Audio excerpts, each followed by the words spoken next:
Ada apa Pak Jajan? Akibat dari tidak mengetahui Ruhul Qudsi, akibat dari tidak mengetahui Ruhul Qudsi, orang kebanyakan menganggap bahwa ruh adalah nyawa. Nyawa adalah alat hidup. Tidak ada nyawa, mati. Padahal ruh ada 4 lapis. Ruh Qudsi bisa keluar, badan tetap hidup. Karena ruh 4 lapis. Ruh Qudsi, ruh sultani, ruh ruhani, ruh jismani. Mohon maaf, saya tidak menggunakan istilah jasmani. Kalau ada yang lainnya menggunakan, silakan. Jismani, jismun. Ruh jismani, ruh badan.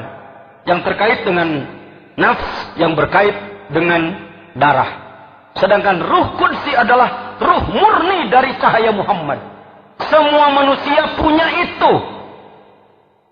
Kalau para nabi, karena keluar dari keturunan yang baik, begitu datang ke muka bumi, ruh Qudsi yang paling dalam itu dari badannya keluar dan kembali kepada Allah. Badannya di bumi, ruh Qudsinya kembali lagi kepada Allah. Karena itu tidak ada nabi maksiat. Kalau Nabi Adam disebut fa'asa rabbahu, dia berdurhaka pada Allah, itu hal kecil dibesarkan di kalangan orang besar. Sebenarnya tidak maksiat Nabi Adam. Tidak maksiat. Nah, ia diturunkan. Baik hadirin. Jadi, kalau para nabi datang ke sini dengan lengkap ruh 4 lapis, ruh yang paling dalamnya kembali lagi ke pusat. Kembali lagi ke induk. Kalau manusia yang bukan nabi, bukan calon nabi, begitu datang ke sini, karena di darahnya banyak subhat, ada darah yang haram, dari makanan yang haram, menang nipu, menang korupsi, menang madog, ngadahar beas, cai menang maling, macam-macam dosa-dosa orang tua kita, maka begitu kita keluar dari perut ibu, ruh kita yang paling dalam ini macet. Nasihat mattakodat fi ahdil misak, bahasa Sirul Asrornya. Macet. Tambah lagi dosa dirinya pribadi. Mungkin macet, mungkin macet, mungkin macet, mungkin macet. Tidak bisa dibuka kuncinya dengan pidato. Tidak bisa kuncinya dengan doa. Gak bisa. Tidak bisa dibuka dengan doa. Sehebat apapun ahli doa. Kalau orang sudah bisa berdoa, umpamanya menghilangkan gunung. Allahumma azil hadal jabal. Ya Allah, hilangkan gunung. Las langit. Hebat. Orang ini bisa menghilangkan gunung. Allahumma ja'al hadal bahra. Umpamanya ardon. Ya Allah, laut ini jadikan tanah. Hamparan tanah. Hebat, hebat. Hebat. Tidak akan bisa membukakan kunci yang mengunci ruh Qudus. Ini jarang dikenal ini. Jarang dikenal. Alhamdulillah. Alhamdulillah. Alhamdulillah. Andaikan saya tidak dipertemukan dengan guru mursyid, saya tidak akan paham yang begitu. Saya pasti sombong saja. Pajangan jajan pesantren hektaran santri ratusan ngaji jago ngomong capetam. Tamakah ulang tahun mobil ratusan juta. Jabatan ketua umum majelis ulama. Suriah Nahdlatul Ulama Jawa Barat. Wah, melak cangkengnya lain lumayan. Paingan batur, armungun kalengkahan hirup. Paingan batur, resep nincak batur. Paingan batur, sebab tidak mengenal yang tadi. Setelah ke Suriah saya baru berani mengatakan jajan teh tolol, goblok, ecrog. Setelah ke sini saya, dulu disebut goblok ku batur, sikatlah aku yang baturna. Alhamdulillah. Nah, karena mengenal Ruhul Quds. Siapakah yang bisa membukakan kuplah, membukakan gembok yang mengunci ruh paling dalam sehingga dia tidak bisa keluar adalah mursyid kamil mukammil. Ini tegas ini pengetahuan yang harus diketahui oleh seluruh cendekiawan, akademisi, dosen, sarjana, mahasiswa, santri, masyarakat. Saya mau nanya, Bapak sebelum ke Suryalaya pernah dengar ginian nggak? Tidak pernah. Siapa yang mau membahas? Lugas ka dia gelo banuliur kana nu kieu ya. Ada ya. Ada tahap-tahapan. Kenapa pengersa Abah? Dulu ketika saya dengan pengersa Ajengan Gaos menyampaikan setiap bulan, begitu turun beliau selalu menyanyikan tidak ada gosora. Nah, beliau. Hadirin rahimakumullah. Bagaimana kalau bertemu dengan mursyid tapi tidak kamil, bukan mursyid sempurna, mal bisa muka walaupun memberikan ijazah talqin la ilaha illallah cuma jadi wiridan. Diamalkan oleh kita la ilaha illallah, la ilaha illallah, dapat pahala aja, tapi tidak terbuka yang disebutkan iftah lana futuhal arifin atini mahabbataka wa marifataka itu adalah terbukanya kunci gembok batin yang kalau ditimbang itu jutaan ton itu. Kalau ditimbang pakai timbangan itu jutaan ton itu. Agehna di jero macet. Hanya oleh Allah dan oleh orang yang diberi kepercayaan oleh Allah untuk ngurus itu. Jadi supaya tahu, jangan anggap pengersa Abah ini kiai biasa atau kiai tukang doa. Banyak ikhwan yang datang ke Abah senang kalau didoakan, alhamdulillah, bahkan udah diberi talqin zikir jahar khofi masih minta yang khusus Abah. Kok belum dikasih yang khusus? Dianggapnya la ilaha illallah itu enggak khusus. Itu rajanya kalimah. Rajanya kalimah. Kalimah la ilaha illallah itu rajanya kalimah. Kalau udah dikasih rajanya, kok masih minta prajuritnya?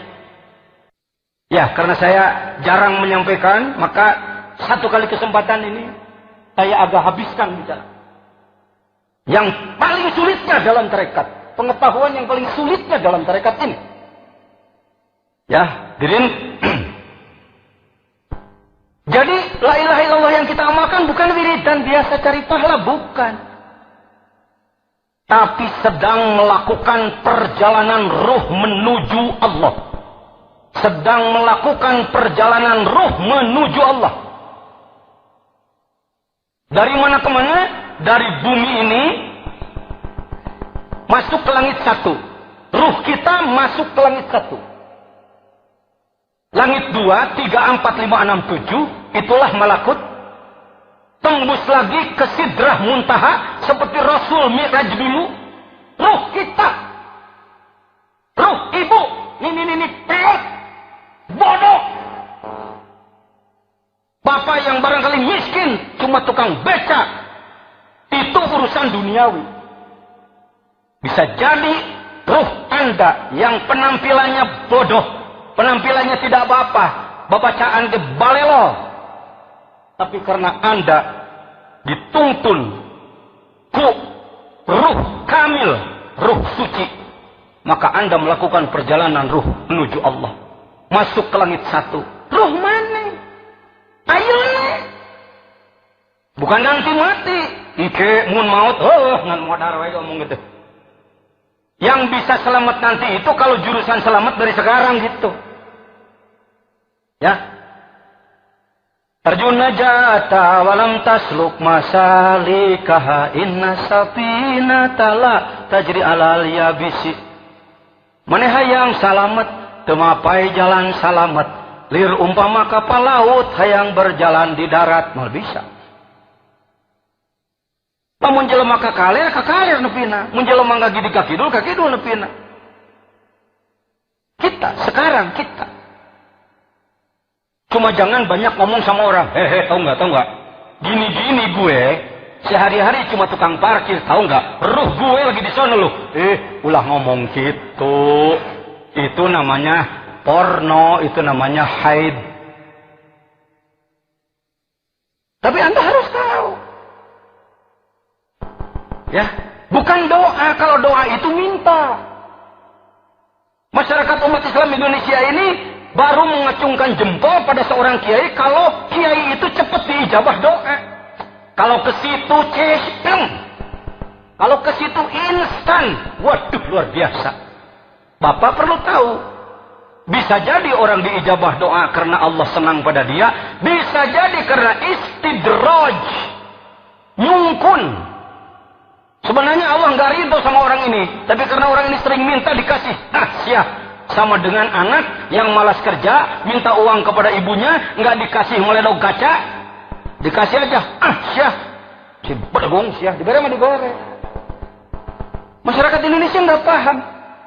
Kalau ada kiai, doanya diijabah, itu diagung-agungkan. Kalau kita ke Suryalaya, nggak ngejar itu. Kita ini sadar bahwa Allah menciptakan Nur Muhammad, dari situ diciptakan semua ruh, ruhul qudsi, ruh sultani, ruh ruhani, dan ruh jismani, dimasukkan ke dalam diri kita, dan yang paling dalam itu macet, maka itu hanya bisa dibuka oleh Syekh Mursyid Kamil Mukamil. Ya sudah, hampir saya nyebut atau oleh wakilnya. Wakil nggak ada yang bisa buka. Wakil itu hanya menyambung saja. Hati-hati para wakil ya. Halo para wakil. Jangan nanti karena sudah jadi wakil jadi raja ikhwan. Pengen dilayani, ngatur itu ngatur ini. Ngatur orang semau kadut sendiri.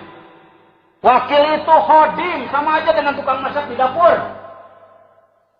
Kenapa saya ajangan jajan waktu ada Mang Ahmadi turun dari Mercedes, cium tangan ke Ahmadi, padahal Mang Ahmadi tukang ngepel, sama aja. Saya diberi lahan hidmah oleh Abah di Wakil Talkin dan bidang ilmu dakwah, Mang Ahmadi ngepel di hareup non bedaan. Ini liwat sesalaman batur teu cium dikitukeun kana irungna. Atuh mun eueuh lehon. Maaf ya, maaf. Dirin. Baik. Sampai di mana tadi saya ngomong? Sampai di ruh. Jadi ibu-ibu, bapak-bapak datang ke Suryalaya itu diapakan oleh Abah? Ngahulang deh. Memang dibukakan kunci yang mengunci ruhul qudsi. Memangnya Pak Jajan, kembalinya ruh qudsi kepada Allah itu apa hukumnya? Wajib ain. Karena saya mantan ketua fatwa, sekarang jadi ketua umum Majelis Ulama, maka ngomong saya gaya fatwa. Berdasarkan, mengingat, menimbang keputusan. Ya, fardu ain. Jadi orang yang nantinya akan bisa kembali kepada Allah setelah mati, kalau kembali sejak sekarang. Hadisnya pengersa, entah bagian pengersa. Hadis sohehnya dari apa itu? Mutu qabla an tamut. Yuk ngomong seraya, mutu. Bukan mutu luludek, ulekan. Qabla an tamutu. Kenapa? Begini. Kalau Rasul bersabda, "Shallu." Apa katanya? Rasul memerintah, salat. Jadi kita wajib apa? Karena Rasul memerintah. Sumu ngomong. Saumlah. Maka kita wajib. Karena Rasul merintah. Zakku. Apa? Atuz zakat.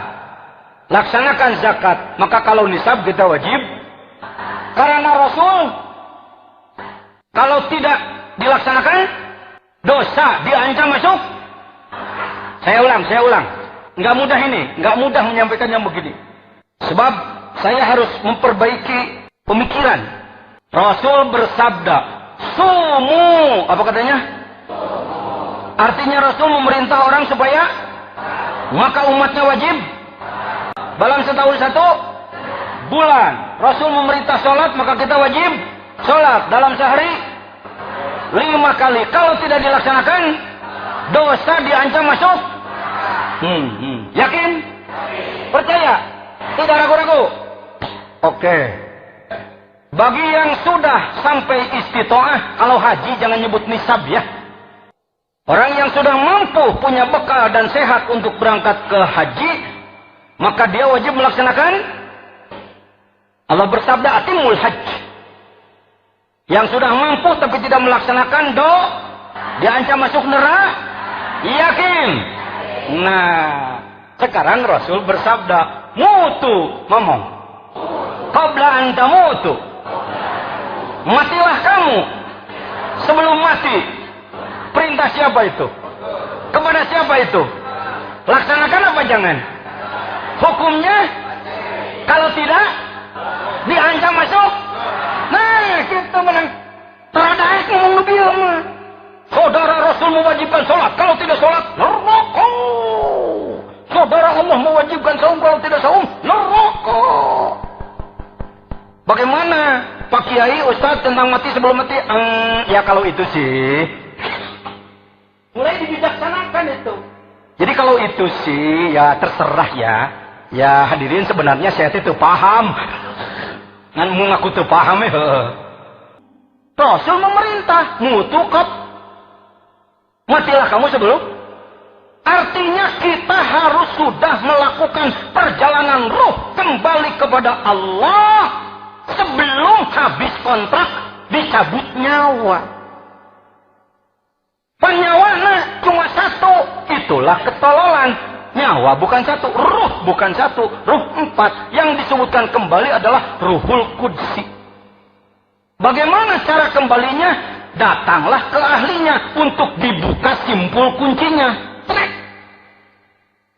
Mulailah dia diurus ruh yang paling dalam itu dengan amalan zikir dan kewajiban-kewajiban lainnya. Setelah dia terurus, maka dia menjadi tiplul ma'ani, bayi maknawi. Dan dikeluarkan lagi oleh Allah, kembalilah dia ke sana. Contohnya Nabi Muhammad SAW waktu Mi'raj, Bilal masih hidup di Madinah. Nabi Muhammad Mi'raj, Bilal masih hidup. Tapi ketika Nabi Muhammad sampai ke laut, ke alam ujung, bertemu dengan Bilal. Kalau pakai bahasa Betawi, lo udah di sini ya? Kan lo belum ngerti. Kira-kira kalau pakai bahasa begitu. Nggak begitu Rasulullah. Tahu, oh ini kualitas. Semua orang, laki-laki, perempuan, cakep tidak cakep, mancung atau demes, kaya atau miskin, bodoh atau pinter, ketika dia melakukan perjalanan ruh menuju Allah, diawali dengan talqin zikir dari Syekh Mursyid Kamil Mukammil, maka diuruslah ruh maknawinya, maka dia keluar dan kembali ke sana, badan di sini, ruhnya di sana. Hati-hati dengan orang tarikat loh. Makanya hati-hati, jangan seneng maksiat. Awas dikir jangan dipakai kedok. Ya gua sih biar maksiat gini juga kau makan punya dikir. Jangan begitu. Hati-hati jangan begitu. Justru setelah berzikir kita semakin berupaya untuk melaksanakan kewajiban tugas dari Allah sebaik-baiknya, menjauhi maksiat. Amin.